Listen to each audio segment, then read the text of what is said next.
السلام علیکم، بسم اللہ الرحمن الرحیم۔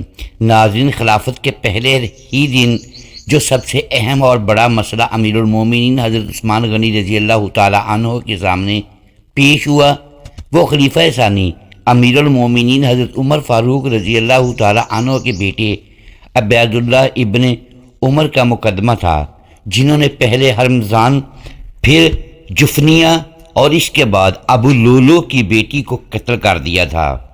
دراصل یہ تیہرے قتل کا مقدمہ تھا، جو کہ مسلمانوں کے لیے بڑی سخت آزمائش تھا۔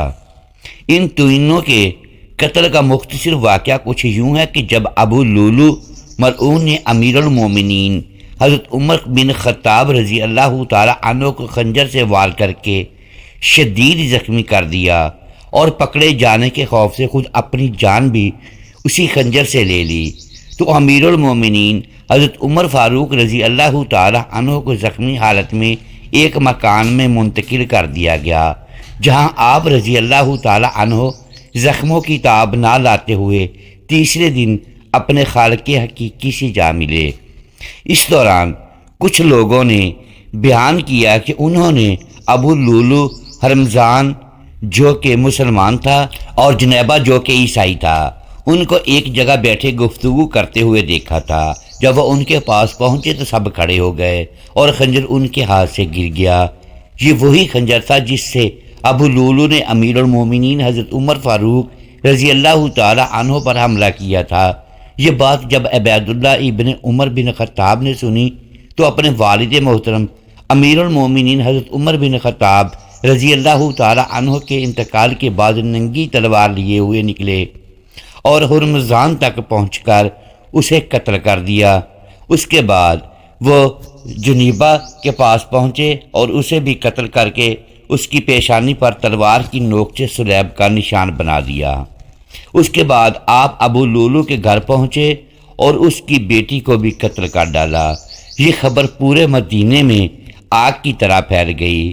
حضرت صہیب رضی اللہ تعالی عنہ جو کہ اس وقت نماز پڑھانے پر مامور کیے گئے تھے، آپ نے فوراً مداخلت کی اور لوگوں کو بھیجا تاکہ عبید اللہ ابن عمر بن خطاب کو مسلمانوں کے قتل سے روکا جا سکے۔ چنانچہ حضرت سعد بن ابی وقاص رضی اللہ تعالی عنہ وہاں پہنچے اور ان سے تلوار چھین لی اور انہیں قید کر لیا گیا تاکہ انہیں خلیفہ وقت کے سامنے پیش کیا جا سکے کہ وہی ان کے بارے کوئی فیصلہ کریں گے۔ دوسری طرف امیر المومنین حضرت عثمان غنی رضی اللہ تعالی عنہ اور صحابہ کرام بشمول امیر المومنین حضرت سیدنا علی کرم اللہ وجہ الکریم بیعت کے معاملے میں مصروف تھے۔ جیسے ہی امیر المومنین حضرت عثمان غنی رضی اللہ تعالی عنہ نے بیعت کی معاملے سے فرصت پائی تو ان صحابہ کرام کو اپنے پاس مشاورت کے لیے بلا لیا، جو عبید اللہ ابن عمر کے اس عمل پر بات کرنے آئے تھے۔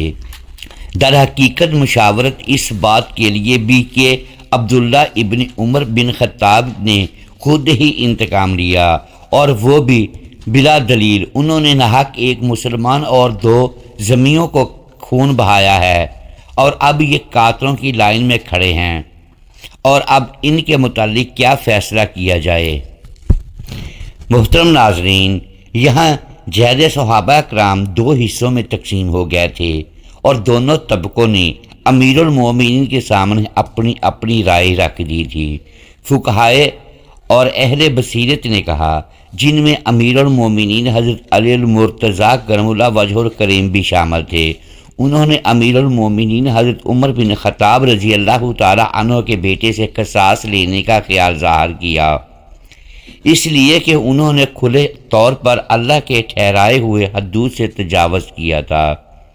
دوسری جماعت، جس میں کہ صحابہ کرام کی ایک کثیر تعداد شامل تھی، انہوں نے یہ کہہ کر رائے دی کہ کل امیر المومنین حضرت عمر بن خطاب رضی اللہ تعالی عنہ کو شہید کیا گیا تھا، تو آج کیا ان کے بیٹے کو قصاص میں مار دیا جائے۔ یہاں حضرت عمر بن العاص نے امیر المومنین حضرت عثمان غنی رضی اللہ تعالی عنہ کو رائے دی کہ اللہ نے آپ کو اس قضیہ سے بچا لیا اور جو کچھ ہونا تھا وہ ہو چکا، آپ اس میں مداخلت نہ کیجیے۔ الغرض یہ ایک انتہائی اہم اور حساس نوعیت کا معاملہ تھا جس پر خلیفہ وقت کو فیصلہ کرنا تھا۔ امیر المومنین حضرت عثمان غنی رضی اللہ تعالیٰ عنہ نے سب کی رائے لینے کے بعد جو فیصلہ کیا، تاریخ دانوں کا اس پر اتفاق نظر نہیں آتا، کیونکہ بعضوں کا کہنا ہے کہ آپ نے سیدہ امیر المومنین حضرت علی کرم اللہ وجہ الکریم کی رائے کے موافق فیصلہ فرمایا اور قصاص کا حکم دیتے ہوئے عبید اللہ ابن عمر بن خطاب رضی اللہ تعالیٰ عنہ کو حرمزان کے لڑکے کے حوالے کر دیا تھا کہ وہ ان سے اپنے باپ کے خون کا بدلہ لے لے۔ لیکن اس کے برعکس کثیر مورخین کا کہنا ہے کہ امیر المومنین حضرت عثمان غنی رضی اللہ تعالیٰ عنہ نے یہ فیصلہ کیا تھا، یعنی آپ نے حکم فرمایا، میں حرمزان اور دوسرے مقتولین کا ولی ہوں اور میں قاتل یعنی عبید اللہ ابن عمر کو معاف کرتا ہوں اور بیت المال میں رکھے ہوئے اپنے مال سے خون بہا ادا کرتا ہوں۔ محققین کہتے ہیں امیر المومنین حضرت عثمان غنی رضی اللہ تعالیٰ عنہ کی افتداد طبی کے پیش نظر یہی خیال ان کی سیرت سے میل کھاتا ہے، کیونکہ وہ نہیں چاہتے تھے کہ ان کی خلافت کا آغاز ایک قریشی نوجوان یعنی خلیفہ ثانی امیر المومنین حضرت عمر فاروق رضی اللہ تعالیٰ عنہ کے بیٹے کے خون سے ہو، لیکن دوسری طرف وہ ایک مسلمان اور دو ذمیوں کے خون سے بھی چشم پوشی نہیں کر سکتے تھے۔ اسی لیے انہوں نے ایک طرف تو عبید اللہ ابن عمر کو قتل ہونے سے بچا لیا اور دوسری طرف اپنے مال سے مقتولین کو معاوضہ بھی ادا کر کے خوش کر دیا۔ اگرچہ یہ فیصلہ آپ کے مدبرانہ سیاسی نقطہ نظر کی عکاسی کرتا ہے، کیونکہ آپ کے اس فیصلے کی وجہ سے نہ صرف خاندان فاروق اعظم بلکہ قبیلہ فاروق اعظم بنو عدی کی دلی تسلی ہوئی، لیکن وہ خلیفہ وقت کے ساتھ بھی جڑے رہے، مگر مسلمانوں کی ایک جماعت امیر المومنین حضرت عثمان غنی رضی اللہ تعالیٰ عنہ کے اس فیصلے سے ناخوش تھی، اور اسی جماعت میں حضرت سیدنا امیر المومنین حضرت علی کرم اللہ وجہ الکریم بھی تھے۔ یہ بھی کہا جاتا ہے کہ اگر حضرت علی عبید اللہ ابن عمر کو اپنے زمانہ خلافت میں پال لیتے تو یقیناً ان پر قصاص کی حد جاری فرما دیتے۔ اب چونکہ امیر المومنین حضرت عثمان غنی رضی اللہ تعالیٰ عنہ خلیفہ وقت تھے اور مسلمانوں کے معاملات کے والی تھے، تو والی ہونے کی حیثیت سے آپ کو یہ حق حاصل تھا کہ آپ معاف فرما دیتے، اور آپ نے بخوبی کیا اور اپنے مال سے دیت ادا کر کے معاملہ رفع دفع کر دیا۔ بہرحال امیر المومنین حضرت عثمان غنی رضی اللہ تعالیٰ عنہ نے خلافت کا استقبال جس سیاسی مسلک سے کیا، اس میں آپ کی تصویر ایک ایسے شخص کی تصویر نظر آتی ہے جو رحم دل اور نرم ہے، جو رحم دل اور نرم طبیعت کا ہے، صلح پسند ہے اور دلوں میں بیٹھے ہوئے دشمنی کے جذبات سے بچنا چاہتا ہے، خصوصاً رنجش کے وہ جذبات جو ممتاز مہاجرین اور ان کی اولاد کے دلوں میں تھے۔ اس سیاست کا لازمی نتیجہ یہ ہونا تھا کہ کچھ لوگ خوش اور کچھ ناراض ہوں۔ یہی وجہ تھی کہ امیر المومنین حضرت عثمان غنی رضی اللہ تعالیٰ عنہ کی خلافت کا آغاز ایک ایسے ماحول میں ہوا جو شکوک اور اختلافات سے گھرا ہوا تھا۔ اگر امیر المومنین حضرت عثمان غنی رضی اللہ تعالیٰ عنہ کی جگہ امیر المومنین حضرت عمر بن خطاب رضی اللہ تعالیٰ عنہ ہوتے اور ان کے سامنے کسی نوجوان قریشی کا مقدمہ پیش ہوتا، پھر وہ کیسے ہی خاندان کا فرد اور کیسے ہی باپ کا بیٹا کیوں نہ ہوتا، وہ ایک پختہ کار کی طرح اپنا فرض انجام دیتے۔ دوستو، حضرت عثمان غنی رضی اللہ تعالیٰ عنہ نے جس طریقے سے اپنے دور خلافت کا آغاز میں پیش کیے گئے پہلے مقدمے کا فیصلہ کیا، اس میں نرمی اور نرم دلی کے نقوش ابھرے ہوئے نظر آتے ہیں۔ نبی کریم صلی اللہ علیہ وآلہ وسلم نے جن خاتون کے لیے اٹھ کر خود ادب سے اپنی چادر بچھائی تھی وہ حضرت ام ایمن رضی اللہ تعالیٰ عنہ تھی۔ آپ رضی اللہ تعالیٰ عنہ وہ عظیم خاتون ہیں جن کو اللہ تعالیٰ نے اپنے محبوب ترین بندے رسول کریم صلی اللہ علیہ وآلہ وسلم کے بچپن میں ان کی دیکھ بھال کی سعادت عطا فرمائی۔ حضرت ام ایمن رسول پاک صلی اللہ علیہ وآلہ وسلم کے پسندیدہ صحابی حضرت زید بن حارثہ کی زوجہ محترمہ اور حضرت اسامہ بن زید کی والدہ ہیں۔ حضرت ام ایمن کا اصل نام برکہ بنت ثعلبہ ہے۔ آپ کو ام ایمن اس لیے کہا جاتا ہے کہ آپ کے ایک صحابزادے کا نام ایمن ہے۔ ام ایمن کا مطلب ہے ایمن کی ماں۔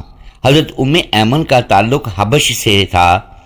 وہ حضور صلی اللہ علیہ وآلہ وسلم کے والد محترم کی کنیز تھیں۔ حضور صلی اللہ علیہ وآلہ وسلم کے والد کے انتقال کے بعد وہ آپ صلی اللہ علیہ وآلہ وسلم کی والدہ محترم کی خدمت کرنے لگیں۔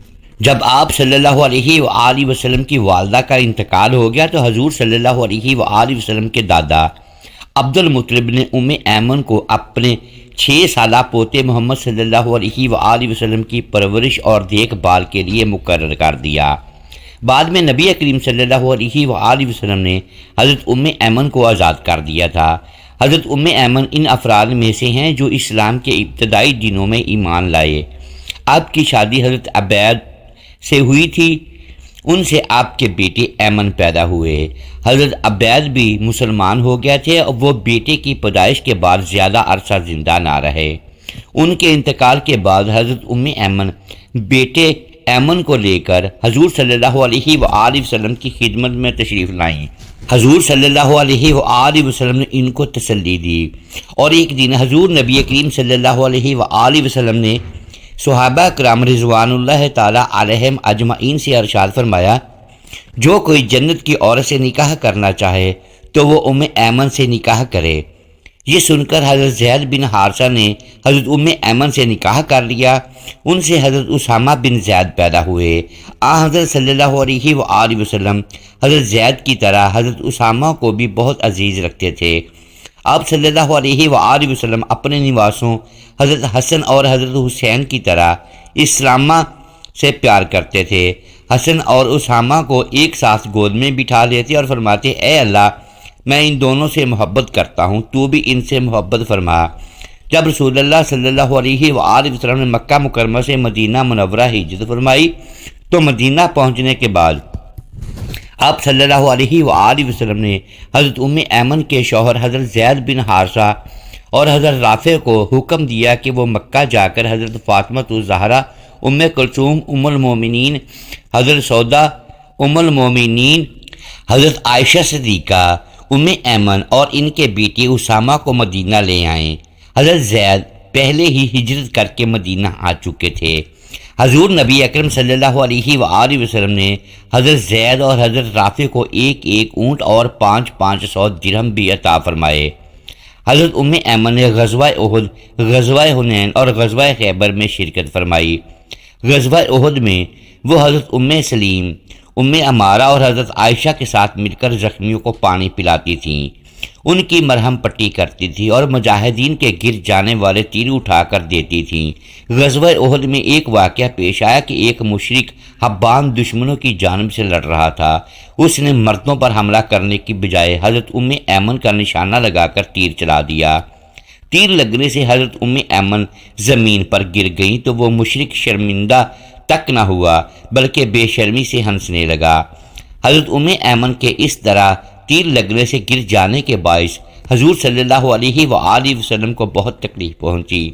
آپ صلی اللہ علیہ وآلہ وسلم نے ایک تیر اٹھایا اور حضرت سعد بن ابی وقاص کو دیتے ہوئے فرمایا، حبان کو ماریں۔ حضرت سعد بن ابی وقاص نے وہ تیر اپنی کمان میں رکھ کر حبان کا نشانہ لیا اور تیر چلا دیا۔ تیر حبان کی گردن کے قریب سینے میں لگا، وہ الٹ کر زمین پر گرا۔ نبی کریم صلی اللہ علیہ وآلہ وسلم نے حبان کو یوں بدحواسی کے عالم میں گرتے دیکھا تو آپ صلی اللہ علیہ وآلہ وسلم کے چہرے مبارک پر تبسم آ گیا اور آپ صلی اللہ علیہ وآلہ وسلم ہنس پڑے۔ پھر آپ صلی اللہ علیہ وآلہ وسلم نے فرمایا، سعد، ام ایمن کا بدلہ لے لیا، اللہ سعد کی ہر دعا کو قبول فرمائے۔ غزوہ حنین میں 8 صحابہ کرام ایسے تھے کہ جو شروع سے آخر تک حضور صلی اللہ علیہ وآلہ وسلم کے ساتھ میدان جنگ میں جمے رہے۔ ان 8 صحابہ میں سے حضرت ایمن نے شہادت پائی جو حضرت ام ایمن کے بیٹے تھے۔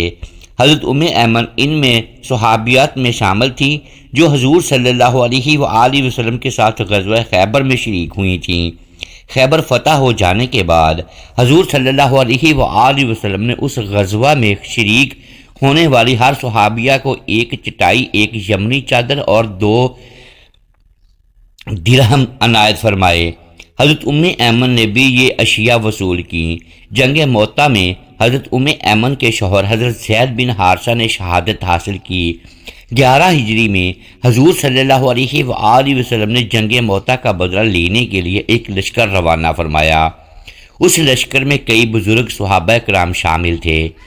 حضور صلی اللہ علیہ وآلہ وسلم نے حضرت ایمن رضی اللہ تعالی عنہ کے بیٹے حضرت اسامہ بن زید کو اس لشکر کا سالار مقرر کیا۔ اب بھی یہ لشکر مدینہ سے کچھ فاصلے پر پہنچا تھا کہ رسول اللہ صلی اللہ علیہ وآلہ وسلم کی طبیعت ناساز ہو گئی۔ لشکر کو واپس بلا لیا گیا۔ حضور صلی اللہ علیہ وآلہ وسلم کے بعد حضرت ابو بکر صدیق خلیفہ بنے۔ انہوں نے اس لشکر کو روانہ کیا اور حضرت اسامہ کو لشکر کا سالار مقرر کیا۔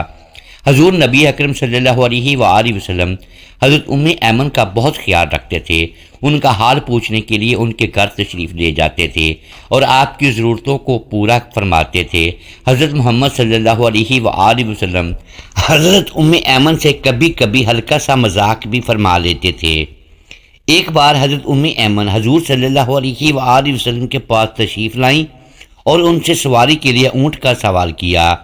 حضور صلی اللہ علیہ وآلہ وسلم نے مذاق سے فرمایا، میں آپ کو اونٹ کا بچہ دوں گا۔ حضرت ایمن نے فرمایا، وہ میرا بوجھ نہ اٹھا سکے گا، نہ وہ مجھے چاہیے۔ حضور نبی کریم صلی اللہ علیہ وآلہ وسلم نے دوبارہ فرمایا، میں آپ کو اونٹ کا بچہ ہی دوں گا۔ پھر آپ صلی اللہ علیہ وآلہ وسلم نے ایک جوان اور تندرست اونٹ منگوایا اور حضرت ایمن سے فرمایا، ہر اونٹ کا بچہ ہی تو ہوتا ہے۔ رسول اقدس صلی اللہ علیہ وآلہ وسلم کے بعد حضرت ابو بکر صدیق اور حضرت عمر بھی حضرت ایمن کے گھر جا کر ان کی ضرورتوں کا خیال رکھتے تھے۔ حضرت ایمن نے ایک بار رسول صلی اللہ علیہ وآلہ وسلم کے لیے آٹے کو چھان کر نرم چپاتیاں تیار کر دیں۔ حضور صلی اللہ علیہ وآلہ وسلم نے دریافت فرمایا، امی جان یہ کیا ہے؟ حضرت ایمن رضی اللہ تعالی عنہ نے فرمایا، یہ ہمارے علاقے کا کھانا ہے، مجھے اچھا لگا ہے اس لیے آپ کے لیے تیار کیا ہے۔ حضور صلی اللہ علیہ وآلہ وسلم نے فرمایا، اس چپاتی کو دوبارہ باریک کر کے آٹے میں گوندھ لیں۔ حضور صلی اللہ علیہ وآلہ وسلم موٹے آٹے کی روٹی پسند فرماتے تھے۔ اللہ تبارک و تعالیٰ نے حضرت ایمن کو بہت لمبی عمر عطا فرمائی۔ آپ کا انتقال حضرت عثمان غنی کے دور خلافت میں ہوا۔ اللہ تعالیٰ آپ سے راضی ہو، جن کو اللہ کے حبیب صلی اللہ علیہ وآلہ وسلم اپنی ماں کہہ کر یاد فرماتے تھے۔ آپ صلی اللہ علیہ وآلہ وسلم کو سدرۃ المنتہا کی طرح بلند کیا گیا۔ اس مقام پر آپ صلی اللہ علیہ وآلہ وسلم نے حضرت جبرائیل امین علیہ السلام کو اصل صورت میں دیکھا، نیز اللہ جل و شانہ کی تجلیات و انوارات کا مشاہدہ کیا۔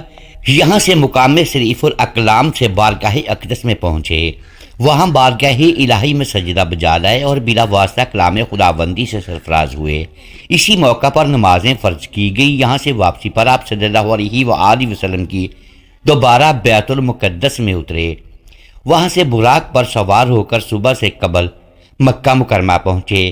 یہ سفر معراج کا اجمالی خاکہ تھا۔ واقعہ معراج اللہ تعالیٰ کی قدرت کی نشانیوں میں سے ایک نشانی ہے جو چشم زدن میں بظاہر رونما ہوا، لیکن حقیقت میں اس میں کتنا وقت لگا یہ اللہ تعالیٰ اور اس کا رسول صلی اللہ علیہ وآلہ وسلم ہی بہتر جانتے ہیں۔